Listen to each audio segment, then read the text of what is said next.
Hey guys, it's getting to that point in the semester, so I'm trying to get a jump on videos so that I don't, I'm ahead of the game. I don't feel ahead of the game. And I got a lot of outlining to do, but hopefully I'll make these as we go. So today's video is about justification for non-performance, which is mistake, changed circumstances, and contractual modifications. This might be a little long, so I may stop at a good stopping point if it's getting too long. All right, so we are talking about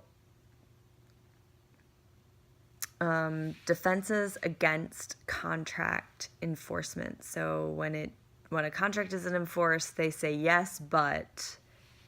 And for those, we're going to look at mistake, impracticability, frustration of purpose. And those are all questions of law that go before a judge. They don't go to a jury. There's also impossibility. We didn't talk about it in class, but it was in our book. So impossibility is I couldn't do the contract because no one can do the contract. Impracticability is I couldn't do the contract because I couldn't do the contract. Of course, I just heard my laundry, but I have something else in, so I'll wait. Okay, so first up is mistake. What's a mistake?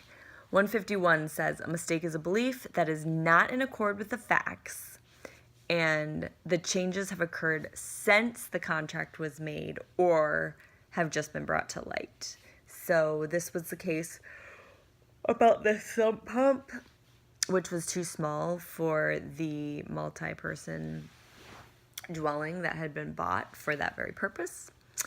Although that had a really crappy finish to that story. Let me see if this makes it better. Not really. We'll keep it on, whatever. Okay, so there are two types of mistake. There is mutual and there's unilateral. So mutual is when both people have made the mistake, and that basically lends itself to it's basically a problem with mutual assent. So mutual mistake is based on 152, and it says when mistake of both parties makes the contract voidable. So it doesn't just make it void, but it can be voidable. And there's three elements to mistake. One is the mistake concerns a basic assumption on which the contract was made. So basic assumption is our buzzword. And that is mistake was fundamental to the consideration, so like what was induced, not necessarily the value. So you sell a house and someone got a really bad deal. That's not considered mistake. But the barren cow is the case for this one, and it wasn't that the cow was the different worth. It was that like the state of the cow was different.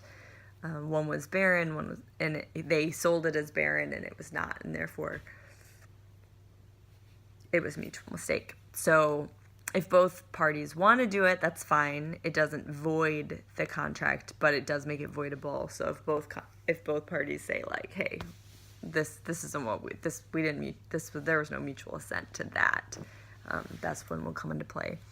So first element is it needs to be a basic assumption on which the contract is about. Second is mistake has a material effect on the agreed exchange of performance. Wow, if I'm yawning through this whole thing, it's going to be it's not going to work. So, and then the material fact, when determining material fact, relief sought is considered in that analysis. And we go into more material fact later.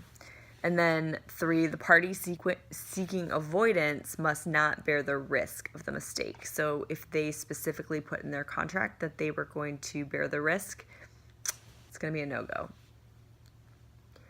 And this is sometimes called the superior risk bearer, who has said, like, I will take the mistake. And that is like caveat emptor. So if you say buyer beware, or if you sign a clause saying like, I have inspected this to my satisfaction and I am taking it as is, then you specifically took it. And that's what happened in the sump pump case, that it was a mistake. It was about the base assumption. It was a material effect, but they had signed that they were taking it as is and they accepted the risk. So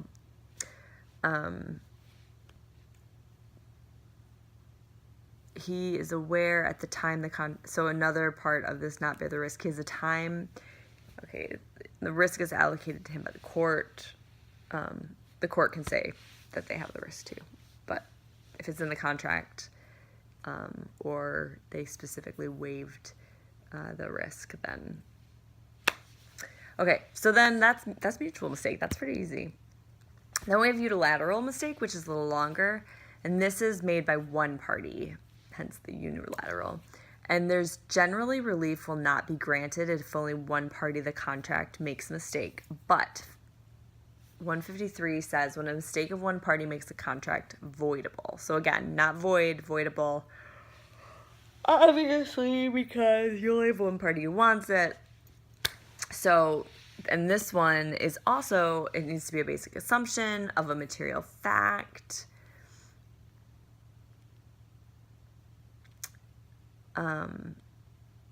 Where a mistake of one party at the time of a contract was made as to a basic assumption on which the person made the contract has a material effect on the agreed exchange of performances that is adverse to him, the contract is voidable by him. So if the person just doesn't want to do it, but they're not really bearing the burden of the mistake, then they can't get out of it. They can't use that as an excuse. And then if he does not bear the risk of the mistake under rule stated in 154. So again, it can't be from the contract. If the contract says like you bear the risk, then you can't say, oh, I made a mistake. You bore the risk from that mistake. And then, so you need all of those things, which is exactly, well, not exactly, but so you need those three things. But mutual mistake has a fourth element, and it is an or statement. So you either need the effect of the mistake is such that enforcement of the contract would be unconscionable, or the other party had reason to know of the mistake and his fault caused the mistake. So it's a notice issue. So unconscionable or notice. And then we have the Wilfred 4-part test. And so in my notes, it said on a final, you need to go through both tests for unilateral mistake. And the Wilfred test is mistake relates to a material feature of the contract. Mistake occurs notwithstanding the exercise of reasonable care. So you've not been negligent. Mistake is of such grave consequence that enforcement of the contract would be unconscionable. It would be unconscionable to enforce the contract, and the party can be placed in a status quo. So by not enforcing the contract, you're not screwing anyone over. So a little different. Okay, so then here's a little subsection. No, we don't want to do that. Mistake of law. Many courts exclude mistakes regarding law because error of the law is not considered an excuse. However, the modern view is more open to include mistake of law, and that's Restatement 151. Comment B, facts include law. So because you're dealing with looking at the facts, law works into that fact. And so they treat the law in existence at the time of making of the contract as part of the total state of facts at that time. A party's erroneous belief with respect to the law as found in a statute, regulation, judicial decision, or elsewhere, or with respect to the legal consequences of his act may come within these rules. But even so, you are probably on notice of the mistake from the law, which makes the party culpable. So the remedy, and this goes to the rule of rescission.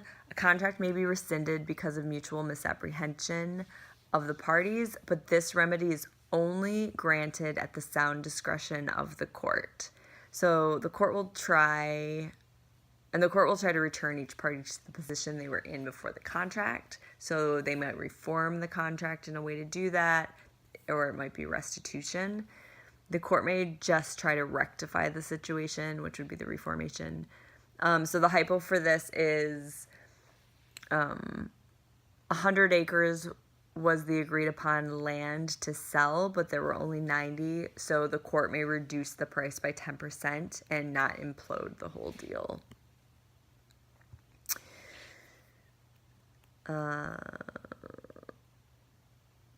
Change circumstances. I heard the laundry go off, and I'm like, should I change it right now? No, I'll wait. Okay, change circumstances. So impossibility is our first one, and that means no one can do it. We really didn't do this in class, but historically, this is strict liability. Today, court may give damages, and the reasons could be like destruction when a person or thing necessary for performance of the agreement dies or is incapacitated or is destroyed or damaged. So it can't happen. So that's like a war. And then B, the duty of performance is excused. This is ordinarily easier to apply to unique goods. And then also impossibility could be prohibition of performance by government action. And then you have impracticability, and that is I cannot do it, and that's subjective. But it means it's clearly not possible. It's clearly not impossible, but significantly different from what the parties both contemplated at the time of contracting. So this was the case about, no, I think it was just a hypo, or maybe it was a no case about the gravel.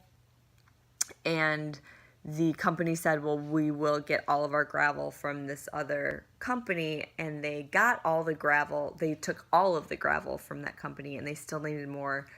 And the company they took from still had some gravel, but it was underwater. And so it would have made it, let's say, 100 times more expensive and totally not cost effective. And so they got it from someone else. Well, then this company sued them and said, well, we had more gravel. It was just underwater. And the court said, no, like that was so wildly disproportionate to what you agreed on that we're not going to enforce that. That's impracticable. And then typically a fixed price contract is meant to cover most events. Okay, so the restatement 261, discharge by supervening impracticability. Great words. Where after a contract is made, a party's performance is made impractical without his fault by the occurrence of an event or the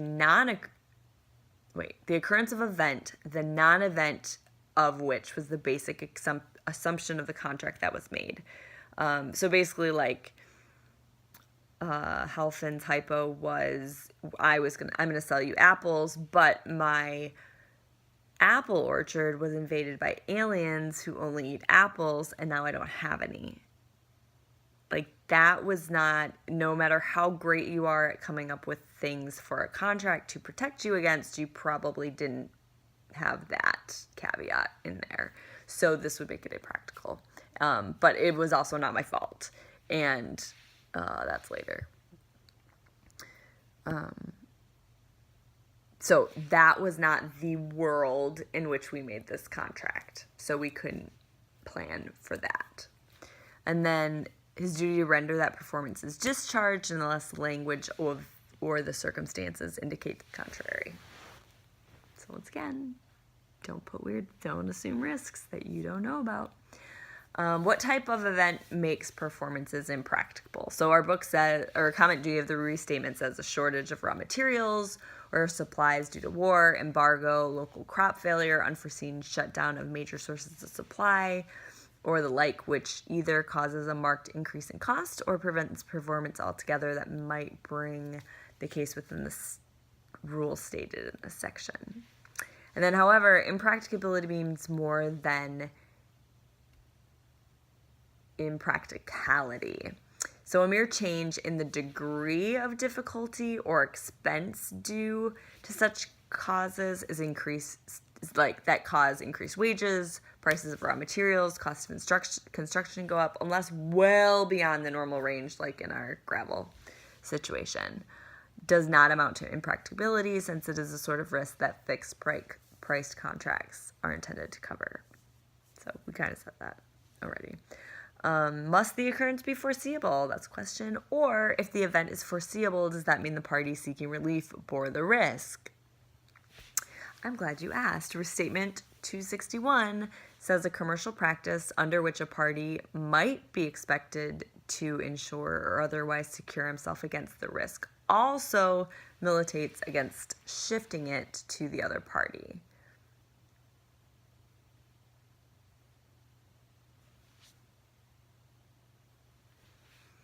So if you were supposed to get insurance, you're not going to be able to push it to someone else. If the supervening event was not reasonably foreseeable when the contract was made, the party claiming discharge can hardly be expected to have provided against for such an occurrence. So that's the alien case. However, if it was reasonably foreseeable or even foreseen, the opposite conclusion does not necessarily follow. I'm losing my charge. Hold on a second. And now I'm slightly, there we go. Factors such as practical difficulty of reaching agreement on the myriad of conceivable terms and complex agreement may excuse failure. So, if it was foreseen, it's going to be a factor. How foreseen? Anyway, so that's impracticability. Impracticability kind of goes hand in hand with our next one, which is frustration of purpose. They aren't the same, but they kind of have the same structure. So the frustration of purpose means the principal purpose was frustrated. That's very helpful, isn't it? So the exchange called for by the contract had lost all value to the defendant because the supervening change is extrinsic in extrinsic circumstances. Apartment rented out to watch the king on parade route, and the king fell ill and canceled. Well, these people did not rent the apartment to stay in it. They wanted to watch the parade from it. So, frustration of purpose. Restatement 265, discharge of supervening frustration. So something is frustrated, the essence of what the contract is for. And the elements of this are where after a contract is made, a party's principal purpose is substantially frustrated without his fault by the occurrence of an event, the non-occurrence of which the basic assumption of which the contract was made. That's a really bad sentence. It just means this isn't the world that we made the agreement about. His remaining duties to render performance are discharged, unless the language of the circumstances indicate to the contrary, which is kind of exactly what we just said about impracticability, and we'll talk about that in a second. But this time, the first element is frustration. The purpose was frustrated. We'll talk about that in a second. And there's a little nuance to this. Why might the court decide that frustration of purpose was not applicable? How might the court know that mutual profitability was not the primary purpose of a contract?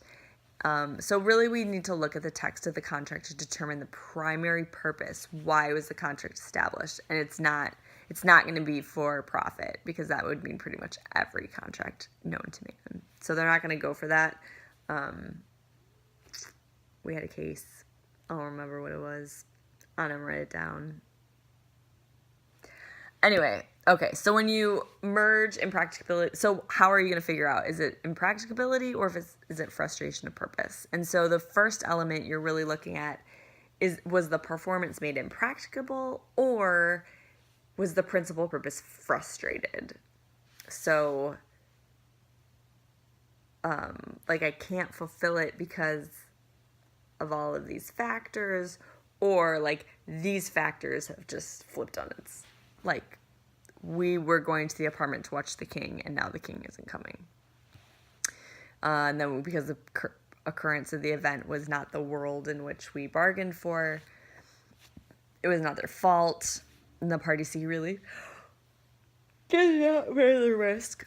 Hence, like, every Airbnb contract on the planet or hotel contract on the planet, like, doesn't matter what happens in your life, you're going to pay us. You bear the risk. So here are some impracticability hypos. On June 1st, A agrees to sell and B to buy goods to be delivered in October at a designated port. The port is subsequently closed by quarantine regulations during the entire month of October. No commercially reasonable substitute performance is available. And A fails to deliver the goods. So the answer to this is A's duty to deliver the goods is discharged, and A is not liable to B for breach of contract. So for that, you want to really look at the facts, because it's saying a designated port, no commercially reasonable substitute performance is available. So don't get all creative about, like, well, there's probably another port just down the river. No. Read the facts. And then the next one is a contract to produce a movie for B, as B knows A's only source of funding is a $100,000 deposit in C Bank. C Bank fails and A does not produce the movie. A's duty to produce the movie is not discharged, and A is liable to B for the breach of contract. Not to mention that the FDIC will insure up to $100,000, which is exactly how much he has. So anyway. All right, frustration of purpose hypos. A and B made a contract under which B is to pay A $1,000 and is to have the use of A's window on January 10th to view a parade that has been scheduled for that day because of the illness of an important official. The parade is canceled. B refuses to use the window or pay the $1,000, which we know this one. B's duty to pay $1,000 is discharged, and B is not liable for A for breach of the contract. A contract to sell and B to buy a machine to be delivered to B in the United States. B, as A knows, intends to export the machine to a particular country for resale. Before delivery to B, a government regulation prohibits export of the machine to that country. B refuses to take or pay for the machine. If B can reasonably make other disposition of the machine, even though at some loss, his principal purpose for putting the machine to commercial use is not substantially frustrated. So B's duty to take and pay for the machine is not discharged, and B is liable to A for a breach of contract. All right, we're almost done. Yeah, we are almost done. All right, so the last piece of this is contract modifications, and we're really looking at fair and equitable in light of the circumstances. So you're going to look for, there's pre-existing duty rule, traditional, and restatement. So traditionally, when a party merely does what he has already obligated himself to do, he should not be compensated additionally. I personally feel that clapping for a pilot who lands a plane falls into this category, that clapping could be consideration, which it can't, so don't get me on this, but it's my soapbox. Like, you don't clap when someone lands a plane. If he couldn't land the plane, he shouldn't have put it in the air. Come on. Next, the restatement 89 says modifications of executory contract. A promise modifying a duty under a contract not fully performed on either side is binding. If the modification is fair and equitable in view of the circumstances not anticipated by the parties when the contract was made, to the extent provided by statute, so you made a contract but now a law has come out, so you have to follow the law, or to the extent that justice requires enforcement in view of material change of position in reliance on the problem. I need to get some more hypos for these just so I got them, but here are the words. Not surprising given the restatement's focus. Restatement really focuses on the bargain for exchange, so they're probably going to let people modify. And then the UCC, it goes a little differently, and it says 2209 says an agreement modifying a contract within this article needs no consideration to be binding, so they can modify without consideration. Comment 1 says, this section seeks to protect and make effective all necessary and desirable modifications of sales contracts without regard to the technicalities which are present to hamper such adjustments.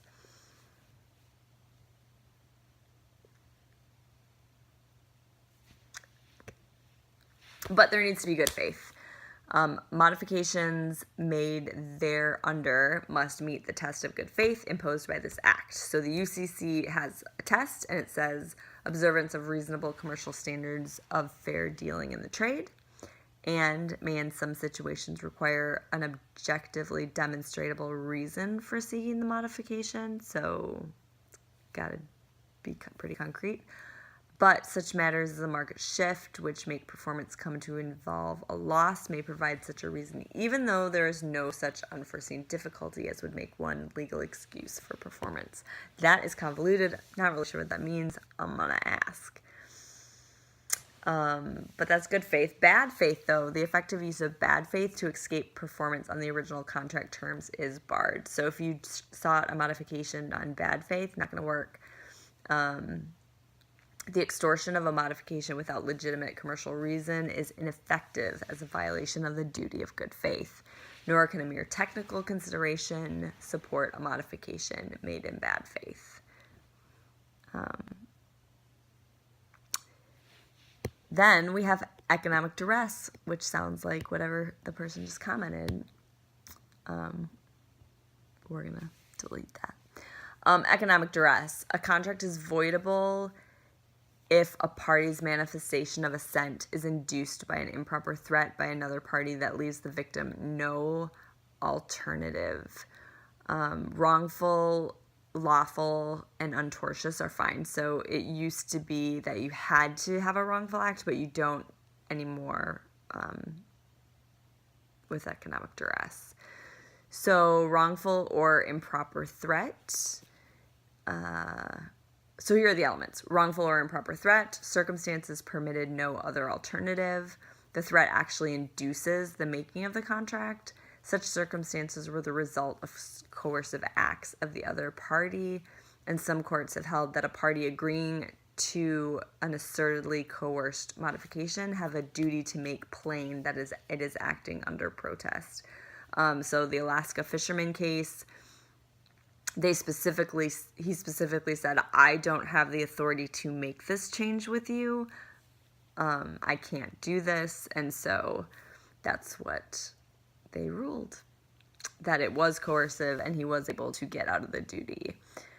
Some courts have held that, so as long as you make it plain, this is in order to ensure that the other party will not be deceived as to its intention and eventually resist enforcement or seek duress. So basically, like, he can't go back and say, no, I didn't mean it, if he never showed that in the beginning. Go through the elements of contract modification, good faith, and duress. So you're going to have to look at the good faith, bad faith, and duress issues and see what you got. So that is all I got for now. We'll go into constructive conditions later.